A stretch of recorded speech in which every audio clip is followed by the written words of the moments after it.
Assalamualaikum warahmatullahi wabarakatuh. Kami dari kelompok 7 akan menjelaskan anggaran pemerintahan dengan beranggotakan Dea Amanda Putri dan Yusna Khairunisa. Di dalam pembahasan ini, kami akan membahas anggaran pemerintahan, elemen dalam struktur anggaran pemerintah, peran APBN bagi pembangunan dan pertumbuhan ekonomi, anggaran pendapatan belanja negara, anggaran pendapatan belanja daerah. Anggaran pemerintahan atau anggaran negara merupakan motor penggerak yang digunakan oleh pemerintah dalam menjalankan roda pemerintahan. Dalam anggaran terdapat dokumen yang menunjukkan kondisi atau keuangan suatu organisasi, keluarga, perusahaan, pemerintah yang menyajikan informasi mengenai pendapatan, pengeluaran aktivitas, dan tujuan yang hendak dicapai. Anggaran merupakan salah satu bagian dari proses pengendalian manajemen yang berisi rencana tahunan yang dinyatakan secara kuantitatif diukur dalam satuan moneter. Anggaran merupakan taksiran sumber daya yang diperlukan untuk melaksanakan program kerja. Elemen dalam struktur anggaran pemerintah. Yang pertama, fungsi anggaran negara. Adapun isi-isinya fungsi alokasi, fungsi distribusi, fungsi stabilitas. Yang kedua, prinsip-prinsip anggaran negara, yaitu demokratis, adil, transparan, bermoral tinggi, berhati-hati, akuntabel. Yang ketiga, karakteristik anggaran negara, yaitu anggaran dinyatakan dalam satuan keuangan dan satuan non-keuangan. Yang kedua, anggaran umumnya mencakup jangka waktu tertentu, 1 atau beberapa tahun. Yang ketiga, anggaran berisi komitmen atau kesanggupan manajemen untuk mencapai sasaran yang ditetapkan. Yang keempat, usulan anggaran ditelaah dan disetujui oleh pihak berwenang lebih tinggi dari penyusunan anggaran. Yang terakhir, sekali disusun, anggaran hanya dapat diubah dalam kondisi tertentu. Yang keempat, perkembangan sistem anggaran negara. Sistem anggaran negara saat ini terdiri dari 2 komponen utama. Yang pertama, anggaran untuk pemerintah pusat yang dibagi dalam anggaran rutin yang besarnya kira-kira 62% dari total pengeluaran meliputi belanja pegawai, belanja barang, dan subsidi. Yang kedua, anggaran pembangunan yang besarnya kira-kira 14% dari total pengeluaran meliputi pembiayaan rupiah dan pembiayaan proyek. Untuk anggaran pembangunan, peranan dana yang berasal dari negara-negara donatur saat ini masih cukup besar. Yang kedua, anggaran belanja untuk daerah yang besarnya kira-kira 24% dari total pengeluaran.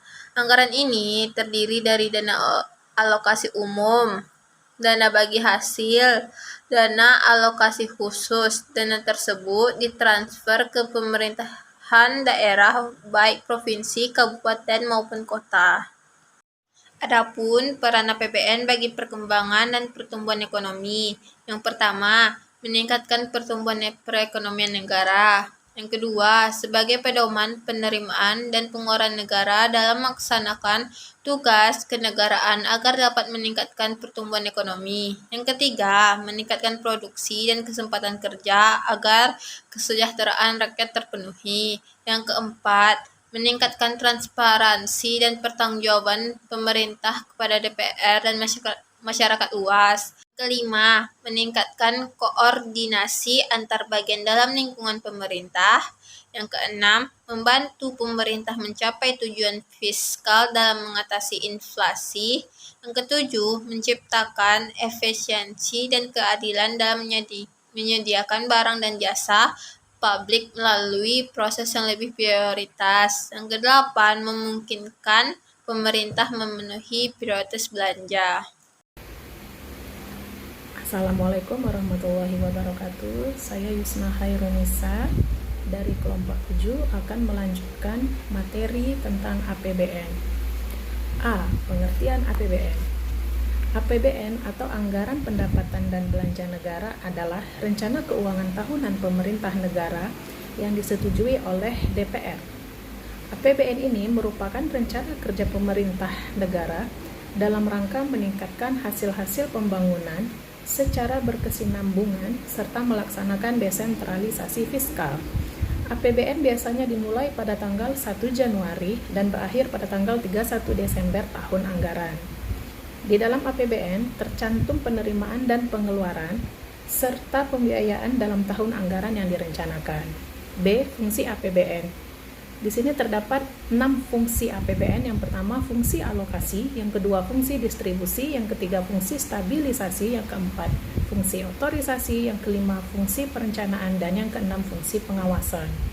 C. Tujuan APBN sebagai pedoman penerimaan dan pengeluaran negara dalam melaksanakan kegiatan kenegaraan untuk meningkatkan produksi dan kesempatan kerja dalam rangka meningkatkan pertumbuhan ekonomi dan kemakmuran bagi masyarakat. D. Prinsip penyusunan APBN. Yang pertama, berdasarkan aspek pendapatan, yaitu intensifikasi penerimaan anggaran dalam jumlah kecepatan anggaran, intensifikasi penagihan dan pemungutan piutang negara, dan penuntutan ganti rugi yang diderita oleh negara dan penuntutan denda. Yang kedua, berdasarkan aspek pengeluaran, yaitu hemat, efisien, berdasarkan anggaran, terkendali sesuai rencana atau program per kegiatan. Yang ketiga, maksimalisasi hasil produksi dalam negeri dan memperhatikan potensi nasional. E. Asas penyusunan APBN. Yang pertama, kemandirian. Kemandirian yaitu meningkatkan sumber penerimaan dalam negeri. Yang kedua, penghematan atau peningkatan efisiensi dan produktivitas. F. Landasan hukum APBN, yaitu Undang-Undang Dasar 1945 Pasal 23 Ayat 1, Undang-Undang Dasar Negara Republik Indonesia tahun 1945, dan Undang-Undang Nomor 17 Tahun 2003 tentang Keuangan Negara. G. Komponen APBN. Yang pertama, pendapatan negara dan hibah, yaitu sesuai dengan Undang-Undang Nomor 17 Tahun 2003 tentang Keuangan Negara, Pasal 17 yang menyatakan bahwa pendapatan negara terdiri atas 1. Penerimaan pajak, 2. Penerimaan bukan pajak, dan 3 adalah hibah. Komponen APBN yang kedua adalah belanja negara. Belanja negara dapat dikelompokkan menjadi 1. Belanja pemerintah pusat, 2. Transfer ke daerah dan dana desa. Yang ketiga, komponen APBN adalah pembiayaan anggaran, di mana pembiayaan anggaran ini memiliki 2 komponen, yaitu 1. Penerimaan pembiayaan, dan 2. Pengeluaran pembiayaan. H. Tahap penyusunan APBN. Yang pertama, perencanaan dan penetapan, di mana di tahap ini pemerintah mempersiapkan rancangan APBN meliputi perkiraan, penerimaan dan pengeluaran, skala prioritas, dan penyusunan budget exercise.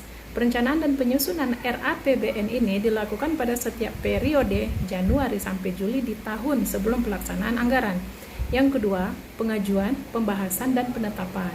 RAPBN yang telah ditetapkan kemudian diajukan untuk melalui proses pembahasan oleh Menteri Keuangan, Panitia Anggaran DPR, dan mempertimbangkan masukan dari DPD.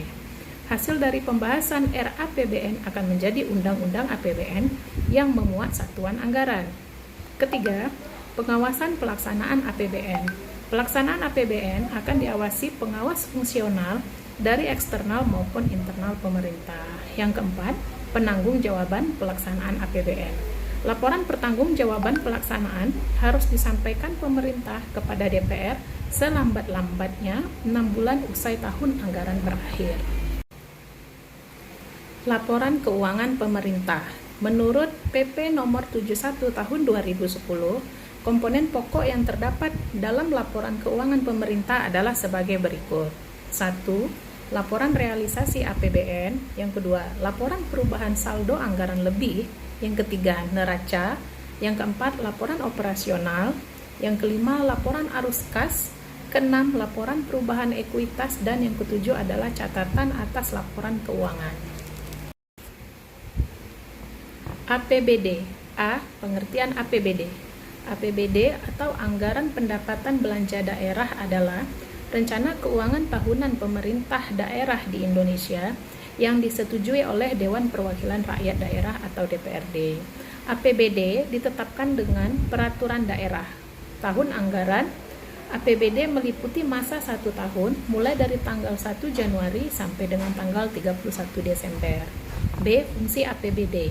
Terdapat 6 fungsi APBD, yakni yang pertama, fungsi otorisasi, yang kedua, fungsi perencanaan, yang ketiga, fungsi pengawasan, yang keempat, fungsi alokasi, yang kelima, fungsi distribusi, dan yang keenam adalah fungsi stabilisasi. C. Tujuan APBD. Tujuan APBD yang pertama, sebagai pedoman penerimaan dan pengeluaran dalam melaksanakan kegiatan daerah untuk meningkatkan produksi dan kesempatan kerja dalam rangka meningkatkan pertumbuhan ekonomi dan kemakmuran bagi masyarakat daerah. Yang kedua, membantu pihak pemerintah daerah demi mencapai tujuan fiskalnya. Yang ketiga, membantu menimbulkan prioritas belanja pemerintah daerah. Yang keempat, membantu meningkatkan dan juga menghadirkan transparansi Pemda dalam penggunaan dana APBD kepada masyarakat dan juga mempertanggungjawabkannya ke DPRD. D. Prinsip penyusunan APBD. Yang pertama, sesuai dengan kebutuhan penyelenggaraan pemerintahan daerah. Yang kedua, transparan, sehingga memudahkan masyarakat untuk mengetahui dan mendapatkan akses informasi seluas-luasnya tentang APBD. Yang ketiga, memperhatikan rasa keadilan dan kepatutan. Yang keempat, tepat waktu sesuai dengan tahapan dan jadwal yang telah ditetapkan dalam peraturan perundang-undangan. Yang kelima, melibatkan partisipasi masyarakat. Dan yang keenam, substansi APBD tidak bertentangan dengan kepentingan umum, peraturan yang lebih tinggi dan peraturan daerah lainnya. E. Komponen APBD. Terdapat 3 komponen APBD. Yang pertama, anggaran pendapatan daerah. Yang termasuk dalam anggaran pendapatan daerah ini adalah 1. Pos pendapatan asli daerah. Yang kedua, pos dana perimbangan. Yang ketiga, pos lain-lain pendapatan daerah yang sah. Komponen APBD yang kedua adalah anggaran belanja daerah. Yang termasuk ke dalam anggaran belanja daerah ini adalah pertama, pos belanja pegawai. Yang kedua, pos belanja barang dan jasa. Yang ketiga, pos belanja modal. Dan yang keempat adalah pos belanja lainnya. Komponen APBD yang ketiga yaitu anggaran pembiayaan daerah, di mana yang termasuk dalam anggaran pembiayaan daerah ini adalah pertama, penerimaan pembiayaan, dan yang kedua adalah pengeluaran pembiayaan. F. Tahap penyusunan APBD. Yang pertama, tahap perancangan dan pengajuan, di mana APBD dirancang dan diajukan oleh pemerintah daerah kepada DPRD, dilengkapi dengan dokumen-dokumen pendukung. Tahap selanjutnya adalah tahap pembahasan dan persetujuan. Rancangan APBD atau RAPBD akan dibahas oleh pemerintah daerah dengan usulan dari DPRD. Selain itu, DPRD juga akan memutuskan untuk setuju atau tidak mengenai RAPBD tersebut. Tahap selanjutnya yakni tahap pelaksanaan, di mana setelah APBD ditetapkan dengan peraturan daerah, ketentuan lebih detail soal pelaksanaannya lebih lanjut akan dituangkan melalui keputusan gubernur atau wali kota atau bupati. Tahap penyusunan APBD berikutnya adalah tahap pertanggungjawaban pelaksanaan APBD, di mana laporan pertanggungjawaban pelaksanaan APBD ini harus disampaikan oleh kepala daerah kepada DPRD. Penyampaian laporan ini telah diatur dalam Undang-Undang Nomor 17 Tahun 2003 tentang Keuangan Negara dan Undang-Undang Nomor 9 Tahun 2015 tentang Pemerintah Daerah.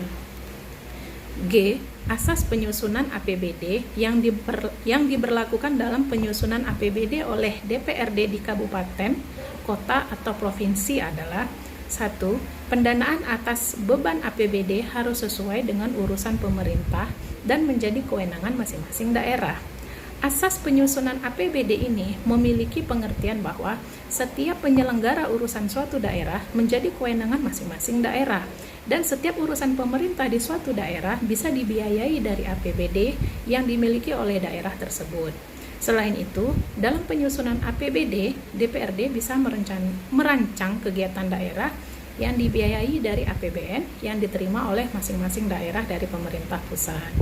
Yang kedua, penerimaan dan pengeluaran di dalam APBD harus memiliki dasar hukum.